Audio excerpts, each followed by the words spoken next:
Electron কক্ষপথের শক্তি নির্ণয় বা বোর কক্ষপথের শক্তি নির্ণয়, অর্থাৎ ইলেকট্রনগুলো যে কক্ষপথ বৃত্তাকার কক্ষপথে আবর্তন করে ওই কক্ষপথে ইলেকট্রনটা কত শক্তি থাকলে ওই কক্ষপথে আবর্তন করতে পারে। প্রথমত হচ্ছে ইলেকট্রনের শক্তি নির্ণয় করতে গেলে এই যে ইলেকট্রন কক্ষপথের শক্তি, ওখানে দুই প্রকার শক্তি থাকে ইলেকট্রনের, একটা গতি শক্তি আর একটা হচ্ছে স্থিতি শক্তি। তো গতি শক্তি হচ্ছে কাইনেটিক এনার্জি, স্থিতি শক্তি হচ্ছে পটেনশিয়াল এনার্জি। তো কাইনেটিক এনার্জি কোনো সমস্যা নাই, হাফ এমভি স্কয়ার, এটা তোমরা জানো। সমস্যা হচ্ছে স্থিতি শক্তি নেই। আচ্ছা, এই ভিডিওটা দিব, যতটুকু পারো দেখার চেষ্টা করো, হ্যাঁ। আচ্ছা, স্থিতি শক্তিটা হচ্ছে কাকে বলা হচ্ছে? স্থিতি শক্তি, স্থিতি শক্তি বলা হচ্ছে এখানে ওই শক্তিটাকে যে ইলেকট্রন অসীম দূরত্ব হতে কক্ষপথের মধ্যে বা ব্যাসার্ধের মধ্যে আসলে যে কাজ সম্পন্ন হয়। ইলেকট্রন অসীম দূরত্ব হতে কক্ষপথের মধ্যে বা ব্যাসার্ধের মধ্যে যখন আসে তখন যে কাজটা হয় সেটাকে বলা হয় স্থিতিশক্তি, ফিজিক্সের ভাষায়। তো এই স্থিতিশক্তি বের করার জন্য ইলেকট্রন, পরমাণুটা তো এরকম বলের মতো গোল, এইখানে আছে কেন্দ্র প্লাস। এখন ইলেকট্রনটা যদি এইখানে আসে মাইনাস, দেখো এই প্লাসের কাছে মাইনাসটা আসলো, এইটা হচ্ছে গোলক। এর প্রতিটা অংশের জন্য যে জায়গাটা আছে এই জায়গাটা, প্রতিটা ক্ষুদ্র অংশের জন্য সে কতটুকু কাজ করবে, এই ক্ষুদ্র ক্ষুদ্র অংশ, গোলকের প্রতিটা ক্ষুদ্র ক্ষুদ্র অংশের জন্য কতটুকু কাজ করবে, এটা ব্যাসার্ধটাকে আমরা ক্ষুদ্র অংশে যদি ভাগ করি তাহলে এই যে ডিআর, ডিআর হচ্ছে ব্যাসার্ধের ক্ষুদ্র অংশ। এগুলো একবারে যোগ করা যায় না, ক্ষুদ্র ক্ষুদ্র অংশগুলোকে একসাথে যোগ করার পদ্ধতিটির নামে হচ্ছে সমাকলন। তো এইখানে আসার সময় ইলেকট্রনের যে কুলম্বের সূত্র অনুসারে জেড ই ইন্টু ই, এরকম একটা ছিল জেড ই ইন্টু ই, গতদিন বলছিলাম আর স্কয়ার। এই যে এই সমীকরণটা আকর্ষণ বল, সেই বলটা কতটুকু কাজ করবে এটা আমরা টোটালটার জন্য বের করতে গেলে আমরা এই সমাকলন সিস্টেমটা ব্যবহার করতে পারি। এই সমাকলন সিস্টেমটা যখন আমরা ব্যবহার করব তখন আমরা এই যে এটা লিখবো, আর এই ক্ষুদ্র দূরত্বের জন্য আমরা জানি কাজ সমান কি, কাজ সমানটা হচ্ছে বল গুণ কি, বল গুণ সরণ না। এইটাকে কিন্তু আমি এটাকে বলছিলাম বল, অর্থাৎ এই যে এটা বল, বল মানে হচ্ছে জেড ই স্কয়ার, কুলম্বের সূত্র অনুসারে জেড ই আর ই আর আর স্কয়ার, অর্থাৎ জেড ই স্কয়ার ভাগ আর স্কয়ার, এটা বল। আর সরণ কোনটা? সরণ হচ্ছে ব্যাসার্ধ, কিন্তু গোটা ব্যাসার্ধটাই আমরা একসাথে ধরবো না, ক্ষুদ্র ক্ষুদ্র অংশ হিসাবে ধরবো। এই ক্ষুদ্র অংশটা ডিআর, তাহলে এইটা হলো বল আর এইটা হলো সরণ, এই দুইটার গুণফলটাই তো একটা কাজ।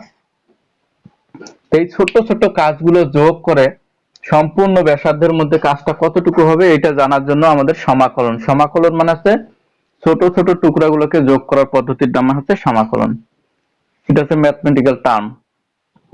তাহলে আমরা অসীম দূরত্ব হতে ব্যাসার্ধের মধ্যে আনতে যে কাজটা হয়েছে, এই ছোট্ট কাজটা হয়েছে, কিভাবে হয়েছে সেটা আমরা এই সিস্টেমে নিয়ে আসতে পারি।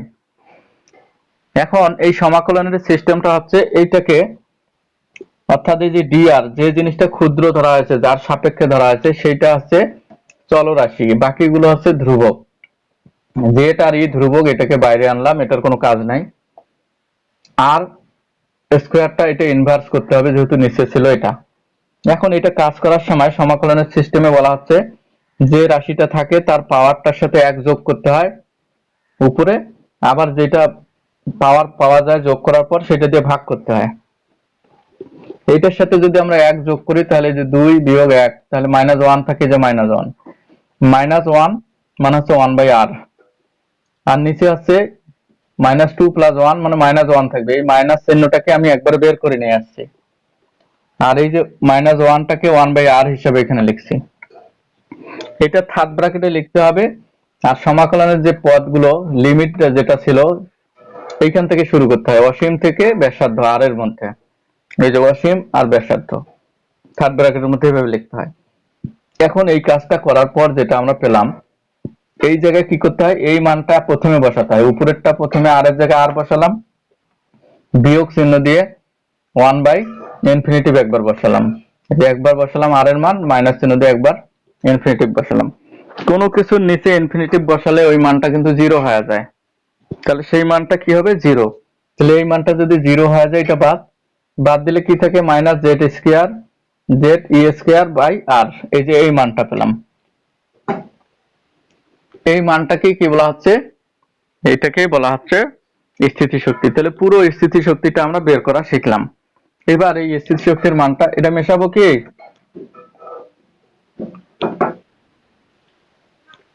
তুলে নিছো না?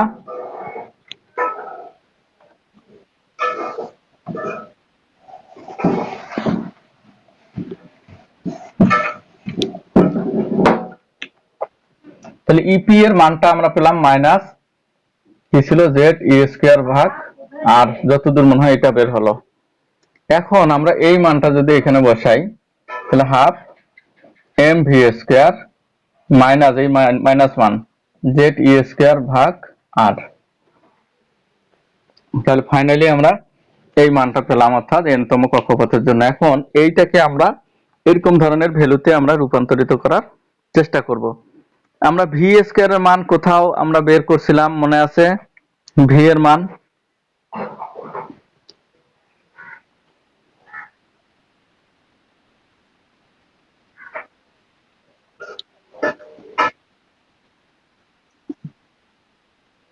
ভি এর মান কোন এক জায়গায় আমরা বের করছিলাম, তোমরা একটু মনে করে দেখো। ভি স্কোয়ার সমান Z E square M R. আচ্ছা, একটু আমরা কোন একটা সমীকরণে থেকে নিয়ে আসি। এই ভি স্কোয়ার এর মানটা আমরা বসাতে পারি এরকম, হাফ এম জেড ই স্কোয়ার ভাগ M R minus Z E square ভাগ আর। এই যে ভি এর মানটা আমরা এটা কোথায় পেয়েছিলাম দেখো তো? জেড যুক্ত পদ কোথায় ছিল? এরকম একটা পদের কথা চিন্তা করো, জেড যুক্ত পদ কোথায় ছিল?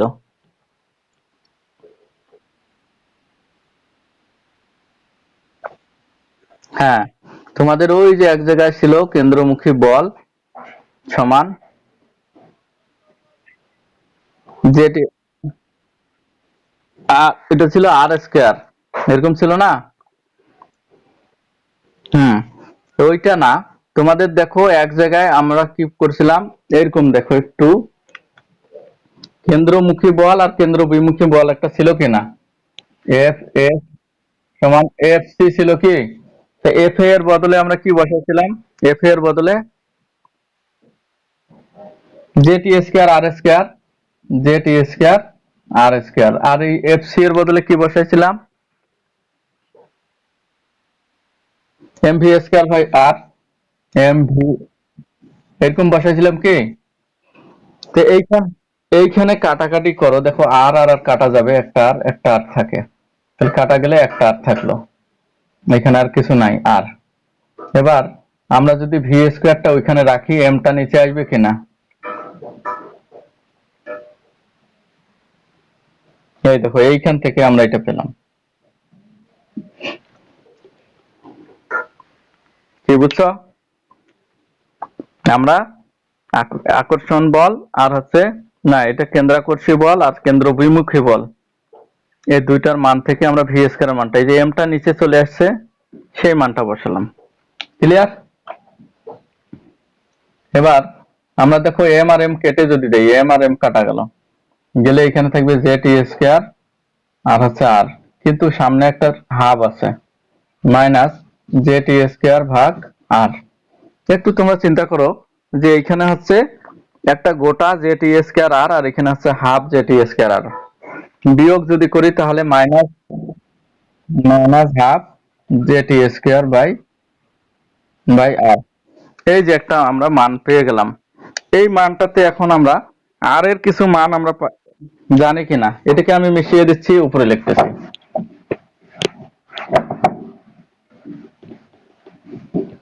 এই মানটাতে আমরা অতএব আমরা পাচ্ছি ই এন সমান minus half Z e square ভাগ আর। আর এর একটা মান আমরা জানি কিনা? ব্যাসার্ধের সমীকরণটা আমরা যে জানি, ই এন আমরা আর এর যে সমীকরণটা পেয়েছিলাম কি বলতো, এন স্কয়ার এইচ স্কয়ার 4 পাই পাই। এইটা তো, এটা এখন উল্টে যদি যায় তাহলে উপরে চলে যাবে, উপরে যাবে, অর্থাৎ এটা যদি উপরে চলে যায় তাহলে হচ্ছে minus 4 pi square M z e 4, z স্কয়ারও হবে, এই যে এই জেডটা গুণ হবে জেড স্কয়ার ই 4, নিচে হবে 2 এন স্কয়ার এইচ স্কয়ার।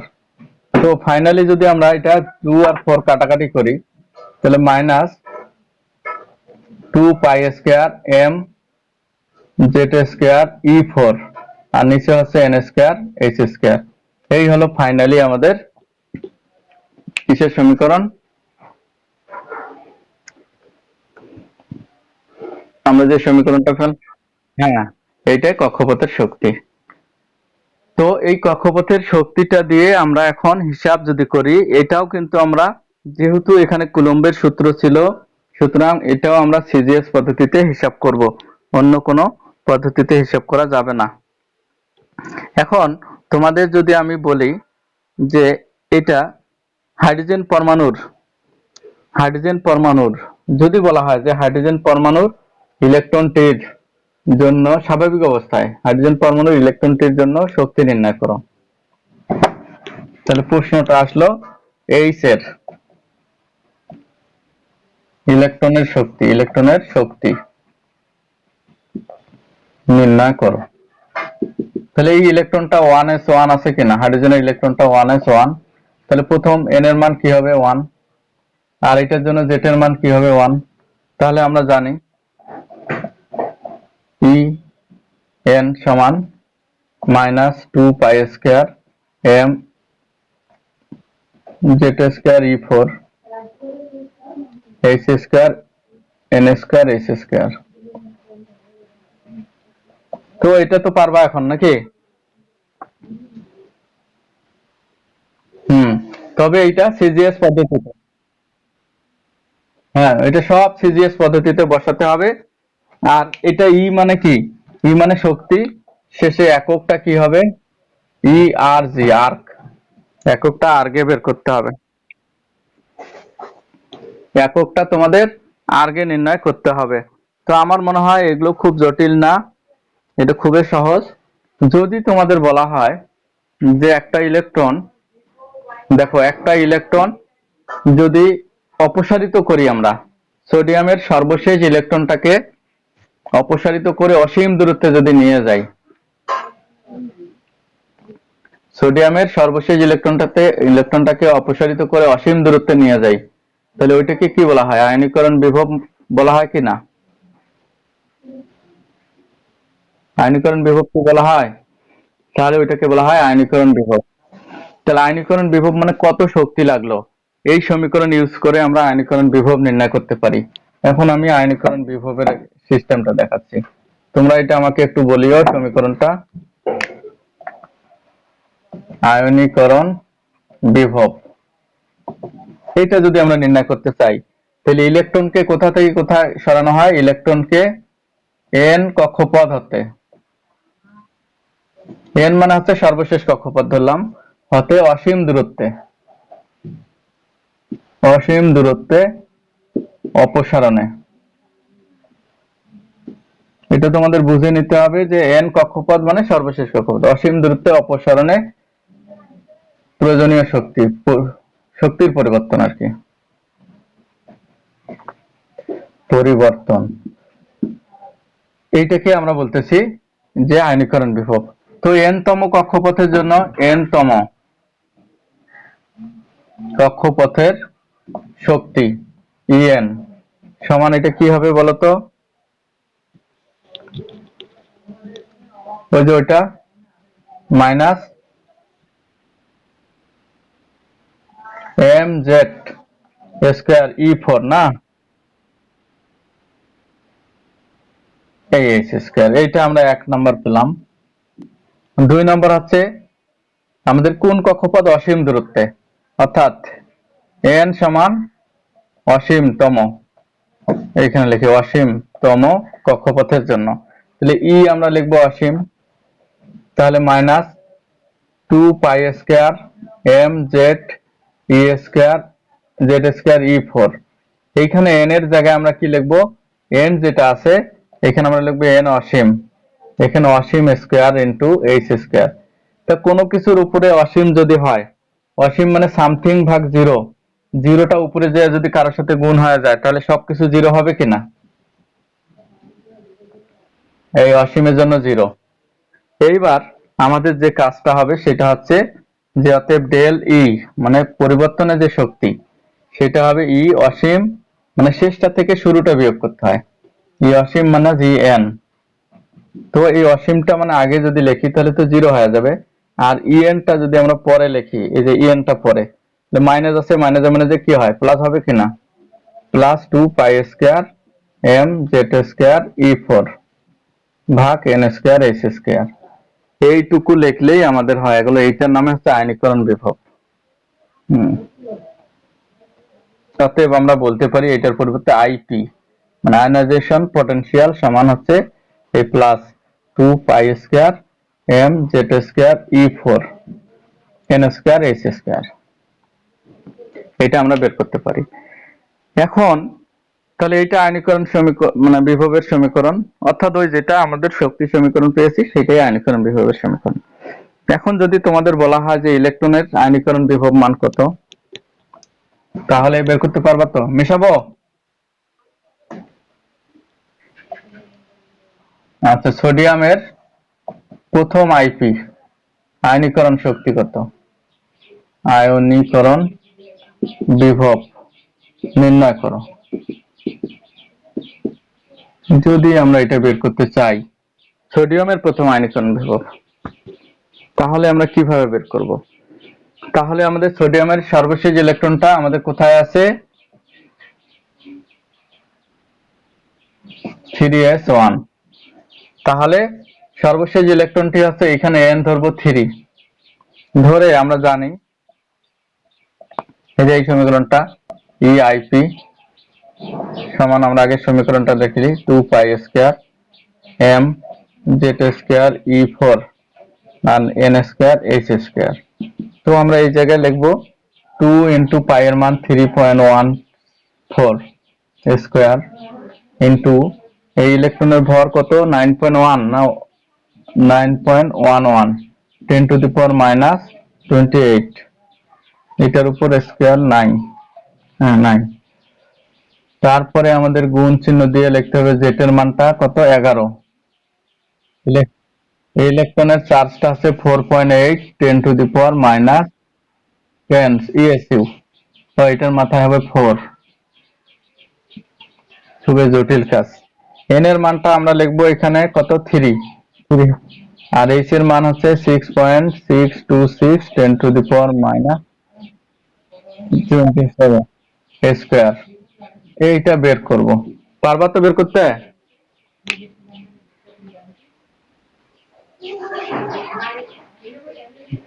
হ্যাঁ, একটু তোমরা লক্ষ্য করো যে এখানে আমরা কিন্তু 2 বসালাম, পাই এর মান বসালাম, এম এর মান বসালাম, কিন্তু এগুলো সব সিজিএস গ্রাম আর সেন্টিমিটার ইএসইউ এগুলোতে বসালাম। তারপরে হচ্ছে জেড এর মান 11, 11 কিন্তু স্কয়ার হবে, 11 উপর স্কয়ার। তারপরে হচ্ছে 4.8 ইত্যাদি ইত্যাদি বের হলো। এই সব মানগুলো বসার পর একটা কিন্তু ভ্যালু বের হবে, তোমরা কি এখনো বের করে দিতে পারবা? কারণ এর হিসাবটা শিখাই দিতে হবে তো। পারবে না?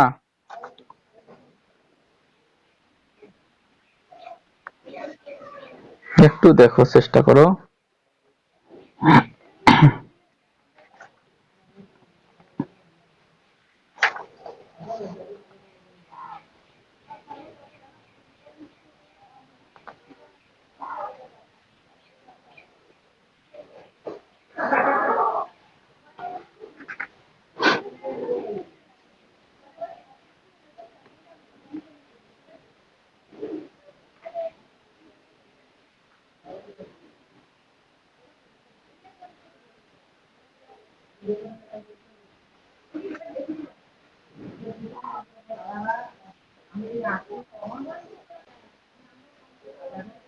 এখন ফাইনালি আমরা কি পেলাম, যে এটা সব হিসাব করে আমরা পেলাম 2.92 ইন্টু 10⁻10 আর্ক পেলাম। কারণ যেহেতু এটা শক্তির একক আর্ক হবে, আর এগুলো সব সিজিএস পদ্ধতি ইউজ করা হয়েছে। এখন দেখো তো এটা কয়টা ইলেকট্রনের জন্য আমরা পেলাম? একটা ইলেকট্রন অপসারণের জন্য কিনা? কিন্তু হ্যাঁ, আয়নীকরণ বিভব মানে একটা ইলেকট্রনের জন্য হয় না, 1 মোলের জন্য। তো 1 মোলের জন্য যখন আমরা করব তখন এটা 1 মোল দিয়ে গুণ দিতে হবে। এইটাকে আমরা গুণ দিব 6.023 10⁻23 ইন্টু 2.92 ইন্টু 10⁻10। এইবার হলো এত আর্ক পার মোল, অর্থাৎ 1 মোলের জন্য আমরা এটা হিসাব করলাম। তো এটা আরেকবার হিসাব করে নাও দেখি কত আসে।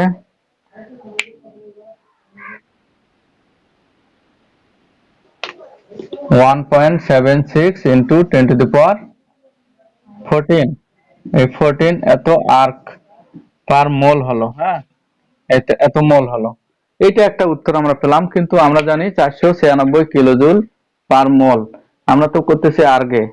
এটাকে যদি আমরা ভাগ করি, দেখো 1 আর্ক সমান 1 ERG, আর্ক সমান 10⁻7 জুল। তো ওইটা যদি এইভাবে হিসাব করা হয়, করে এটাকে যে জুলটা বের হবে সেটাকে 1000 দিয়ে ভাগ করলে হয়তো ওই মানের সাথে মিলবে। তবে আমার যতদূর মনে হয় এই মানটা মিলে না এইভাবে। ওরা হয়তো অন্য কোনো সিস্টেমে করে, অথবা ওরা ওই সূত্রটা ইউজ করে যেটা আছে এসআই পদ্ধতিতে যে সূত্রটা বের করা হয়, সেই সূত্রটা ওরা ইউজ করে এই মানটা বের করে ওরা। যাই হোক, তোমাদের সিস্টেমটা জানা থাকলো আর কি, যে কোনো একটা আয়নের আমরা, অর্থাৎ পরমাণুর আয়নীকরণ বিভব মান আমরা এই সমীকরণ দিয়ে বের করতে পারবো। তো তোমাদের কিন্তু এখানকার এই যে বিষয়গুলো আছে এগুলো কিন্তু প্রতিবারে পরীক্ষায় থাকে, হয় শক্তি নির্ণয়, অথবা ব্যাসার্ধ নির্ণয়, অথবা ইলেকট্রনের বেগ নির্ণয়। এই তিনটা ঘুরে ফিরে দেয়। অতএব সমীকরণগুলো তোমাদের অবশ্যই জানতে হবে। ঠিক আছে, আগামীকালকে, আজকে এখানে অন্ধকার হয়ে যাচ্ছে, দেখা যাচ্ছে না, ডিস্টার্ব হচ্ছে খুব। তো আজকে আমার মনে হয় এখানে রেখে দেই। কালকে কয়টার সময় পড়াতে চাইলাম?